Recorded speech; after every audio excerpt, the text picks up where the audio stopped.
2022 चुनाव में मुस्लिम वोटों को लेकर क्या है कांग्रेस का प्लान और क्यों कांग्रेस पार्टी मुसलमानों को जोड़ने के लिए मस्जिदों का भी रुख कर रही है, हम ये आपको बताएंगे। ये भी बताएंगे कि कौन है बसपा के पूर्व दो बड़े कद्दावर नेता जिन्होंने अखिलेश यादव से मुलाकात की है और क्या है अखिलेश यादव का गेम प्लान। कितनी सीटें बीजेपी निषादों के लिए निषाद पार्टी को देने जा रही है, क्या है उनका प्लान, हम ये भी बताएंगे। और एक वो ऑडियो जिससे ये साबित होता है कि कैसे तथाकथित लव जिहाद को लेकर हिंदू लड़कियों को फंसाने का प्लान चल रहा था। नमस्कार, मैं हूं कुमार अभिषेक और आप देख रहे हैं यूपी तक। हम हाजिर हैं अपना न्यूज शो आज का यूपी लेकर। जान लीजिए अब पूरी खबरें विस्तार से। यूपी कांग्रेस 22 के चुनाव को लेकर मुस्लिम वोटों के लिए अपने अलग एजेंडे को लेकर सामने आई है। अभी तक समाजवादी पार्टी के साथ जुड़ा रहा ये वोट बैंक अब कांग्रेस पार्टी अपने पाले में करना चाहती है और यही वजह है कि उसने बकायदा 16 सूत्री अपने कार्यक्रम एजेंडे को लेकर अब मस्जिदों का रुख किया है। आज पहली बार जुमे की नमाज के बाद उत्तर प्रदेश के 8000 से ज्यादा मस्जिदों में कांग्रेस पार्टी के अल्पसंख्यक सेल की तरफ से लोगों को 16 सूत्री कार्यक्रम के पर्चे बांटे गए। जगह जगह लोग इस कार्यक्रम को, कांग्रेस पार्टी के इस पर्चे को पढ़ते हुए भी देखे गए। 6 सितंबर को कांग्रेस पार्टी ने 16 संकल्प सूत्र के कार्यक्रम तय किए थे जो कि खास करके मुस्लिम समाज के लिए थे। आप जान लीजिए क्या क्या है इसमें। सीएए एनआरसी विरोधी आंदोलन में जितने लोगों पर दर्ज मुकदमे हैं वो वापस लिए जाएंगे, उन्हें मुआवजा दिया जाएगा। राजस्थान में कांग्रेस सरकार की तर्ज पर मॉब लिंचिंग के खिलाफ कानून बनाने का भी वादा कांग्रेस कर रही है। बुनकरों को फ्लैट रेट पर बिजली देने की बिजली दी जाएगी और जो पहले से स्थापित कताई मिल हैं उनके बेहतरी के लिए कदम उठाया जाएगा। इसके अलावा अंबेडकर हॉस्टलों के तर्ज पर हर जिले में अल्पसंख्यकों के लिए हॉस्टल खोले जाएंगे। अल्पसंख्यक छात्रों को छात्रवृत्ति दी जाएगी। मदरसों के आधुनिकीकरण और शिक्षकों का बकाया वेतन देगी।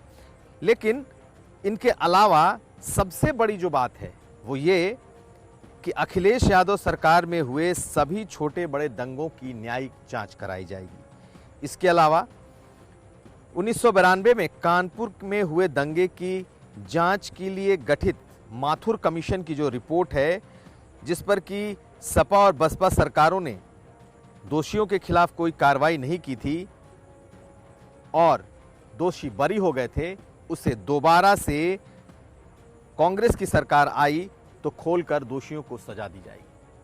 ऐसे 16 संकल्प सूत्र हैं जो कि कांग्रेस मुसलमानों के लिए खास तौर पर लेकर आ रही है। अब आप इस संकल्प सूत्र का मतलब ये समझ लीजिए कि सीधे सीधे मुस्लिम वोट बैंक जो कि सपा का है उस पर कांग्रेस पार्टी ने अपनी नजरें गड़ा रखी हैं और जिस तरीके से अखिलेश यादव को टारगेट किया जा रहा है कि उनके काल में हुए सभी दंगों की न्यायिक जांच कराई जाएगी, यानी कि अखिलेश यादव के शासनकाल में दंगे हुए थे और उसकी जांच कांग्रेस कराएगी।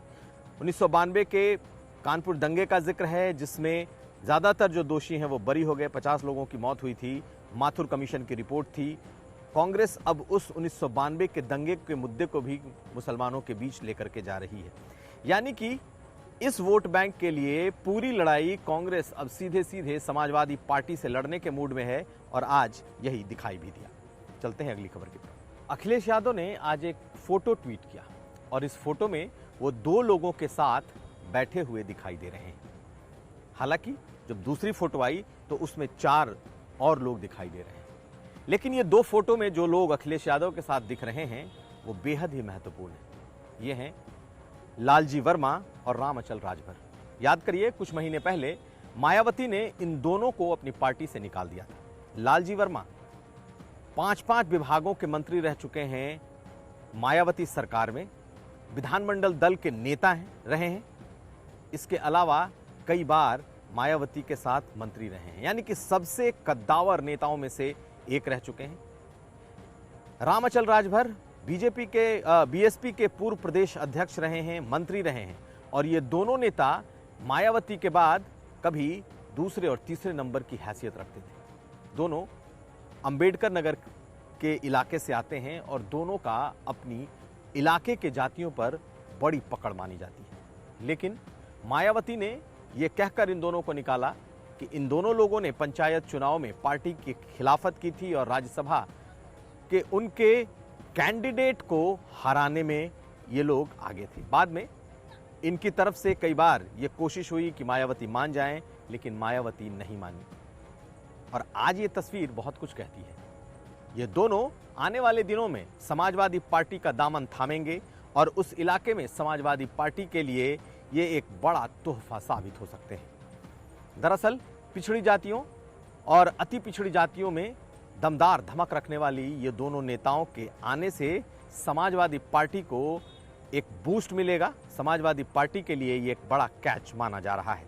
कहा यह जा रहा है कि 10 दिसंबर को ये दोनों नेता अंबेडकर नगर की एक बड़ी रैली में, जिसमें अखिलेश यादव शामिल होंगे, वहां पर पार्टी में शामिल होंगे और अपने ताकत का प्रदर्शन करेंगे। निश्चित तौर पर ये दोनों नेता बसपा के बड़े नेता थे और आज अखिलेश यादव से मुलाकात के साथ ही ये साफ हो गया कि अब ये दोनों समाजवादी पार्टी ज्वाइन कर रहे हैं और इससे समाजवादी पार्टी को एक बड़ी ताकत भी मिलेगी। चलते हैं अगले खबर की तरफ। बीजेपी ने आज उत्तर प्रदेश में अपने एक और गठबंधन का ऐलान कर दिया। आज धर्मेंद्र प्रधान, जो कि उत्तर प्रदेश में बीजेपी के चुनाव प्रभारी बनाए गए हैं, उन्होंने आज एक प्रेस कॉन्फ्रेंस की और प्रेस कॉन्फ्रेंस में उनके साथ संजय निषाद भी बैठे। संजय निषाद वोटों के या निषाद समाज के सबसे बड़े नेता हैं। हालांकि उनके बेटे पहले ही बीजेपी से चुनाव लड़कर सांसद बन चुके हैं और बहुत समय से ये बीजेपी के साथ रहे हैं, लेकिन आज ये गठबंधन पुख्ता हो गया। हालांकि उन्होंने ये ऐलान तो नहीं किया कि कितनी सीटों पर समझौता हुआ है या ये नहीं बताया कि उन्हें एमएलसी या मंत्री क्या पद दिया जा रहा है, लेकिन जिस तरीके से आज बीजेपी ने निषाद पार्टी और उसके नेता संजय निषाद के साथ बैठकर ये प्रेस कॉन्फ्रेंस की, ये साफ हो गया कि बीजेपी के दो एलआई अब पूरी तरीके से पक्के हो गए। एक अपना दल एस, जिसकी अनुप्रिया पटेल हैं, और दूसरे संजय निषाद। सूत्रों के माने तो 10 सीट पर यह समझौता हुआ है और निषाद पार्टी को बीजेपी 2022 के चुनाव में 10 सीटें देगी। साथ साथ एक सीट पर एमएलसी भी निषाद पार्टी का होगा और उम्मीद यह है कि संजय निषाद खुद विधान परिषद भेजे जा सकते हैं। यानी कि बीजेपी ने अपने इस गठबंधन को पुख्ता कर लिया है और दूसरी तरफ अब छोटे छोटे दूसरे दलों पर निगाहें हैं। धर्मेंद्र प्रधान ने यह कहा कि कई और दलों से, छोटे दलों से बातें चल रही हैं और आने वाले वक्त में उनके इस समावेशी मॉडल में कई और छोटे दल दिखाई दे सकते हैं। अब देखना यह है कि कौन हो सकते हैं वो दल। अब अगली खबर। यूपी एटीएस ने कलीम सिद्दीकी को गिरफ्तार किया है। Kaleem Siddiqui Global Peace Foundation का बड़ा मौलाना है, लेकिन उसके गिरफ्तारी के बाद कई राज खुलने लगे हैं।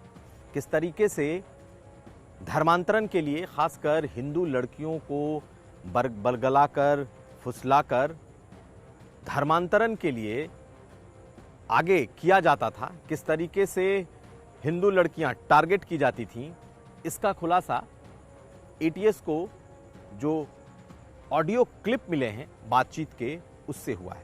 इस ऑडियो से साफ जाहिर हो रहा है कि कैसे हिंदू लड़कियां खास टारगेट थीं, कैसे कलीम सिद्दीकी और एजेंट के बीच की जो बातचीत है वो दिखा रही है कि लव जिहाद के लिए बाकायदा प्लान किया जाता था और लड़कियों को टारगेट किया जा रहा था। ये एक बड़ा खुलासा है और आने वाले दिनों में कहीं ना कहीं इस पर और भी बड़ी कार्रवाई देखने को मिल सकती है।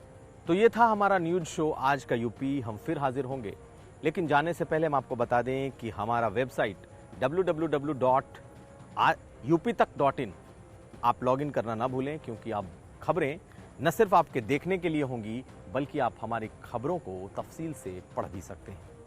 नमस्कार।